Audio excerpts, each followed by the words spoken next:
HIV dan AIDS adalah dua istilah yang sering digunakan secara bergantian, tapi sebenarnya memiliki makna yang berbeda.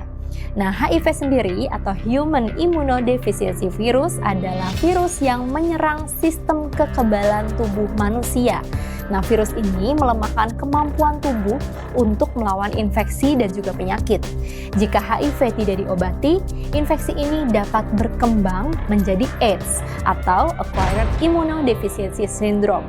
AIDS merupakan kumpulan dari gejala infeksi penyakit HIV pada tahap akhir, di mana sistem kekebalan tubuh telah sangat rusak dan seseorang menjadi rentan terhadap berbagai infeksi oportunistik.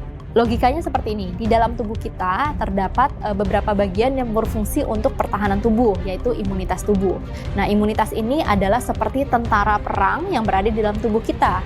Sedangkan virus HIV tadi datang untuk menyerang langsung imunitas tubuh atau pertahanan utama dari tubuh tadi.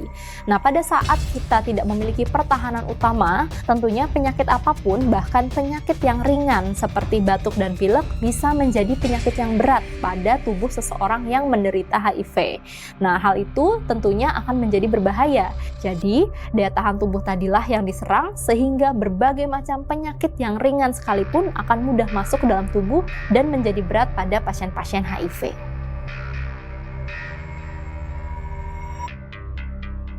Seseorang dapat terinfeksi HIV melalui beberapa cara, seperti berhubungan seksual yang tidak aman, kemudian melalui kontak darah, baik lewat jarum suntik maupun tindakan medis. Nah, bisa juga melalui cairan-cairan tubuh, salah satunya adalah ASI, terutama melalui perilaku yang beresiko. Orang-orang yang memiliki banyak pasangan seksual, terutama jika mereka tidak menggunakan kondom, berada dalam resiko yang lebih tinggi. Nah, selain itu, orang yang menggunakan jarum suntik secara bersama-sama, contohnya pada penggunaan narkoba, juga beresiko sangat tinggi terkena HIV. Gender juga mempengaruhi resiko, misalkan pada perempuan cenderung lebih rentan terhadap infeksi HIV karena berbagai faktor biologis dan juga kondisi sosial. Orang-orang dalam komunitas tertentu seperti pria yang berhubungan seksual dengan pria atau LSL juga memiliki resiko yang lebih tinggi. Intinya, penularan HIV itu bisa ditularkan melalui 3 hal. Yang pertama adalah hubungan seksual melalui cairan seksual, kemudian kedua bisa ditularkan melalui darah, dan yang ketiga adalah melalui cairan ASI.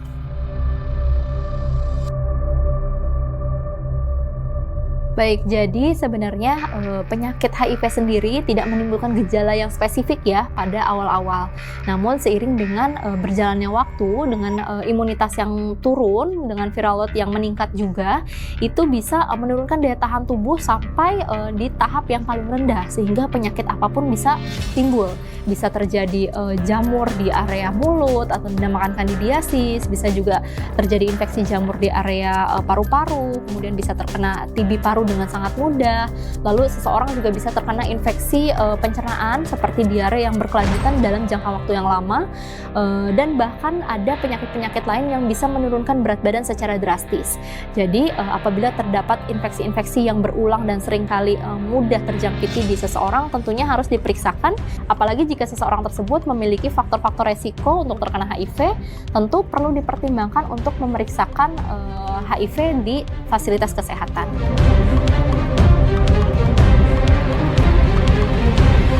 Salah satu alasan utama adalah dampaknya pada sistem kekebalan tubuh, ditandai dengan parameter pemeriksaan CD4. Nah, ketika sistem kekebalan tubuh melemah, tubuh tidak dapat melawan infeksi dan penyakit yang dapat mengakibatkan kondisi kesehatan yang serius dan bahkan kematian. Selain itu, stigma dan diskriminasi yang sering dihadapi oleh pasien-pasien HIV atau AIDS juga membuat mereka sulit untuk mendapatkan perawatan dan dukungan yang dibutuhkan. Nah, pasien-pasien HIV/AIDS sendiri kondisinya bisa menjadi buruk atau parah bukan karena virus HIV-nya sendiri, tapi karena infeksi oportunistik atau infeksi sekunder yang menjangkit pada saat imunitasnya berada di tahap yang sangat rendah. Jadi infeksi-infeksi yang terus-terusan datang pada tubuh seorang yang menderita HIV itulah yang akan menyebabkan komplikasi serius pada beberapa organ, bahkan jika tidak diobati akan menyebabkan kematian. Tentunya hal tersebut bisa dikontrol dengan obat-obatan antiretroviral atau ARV yang bisa mengendalikan jumlah dari virus di dalam tubuh. Meskipun tidak spesifik menyembuhkan 100% dari HIV, namun obat-obatan ARV tersebut bisa membuat pasien-pasien HIV/AIDS memiliki imunitas yang lebih stabil.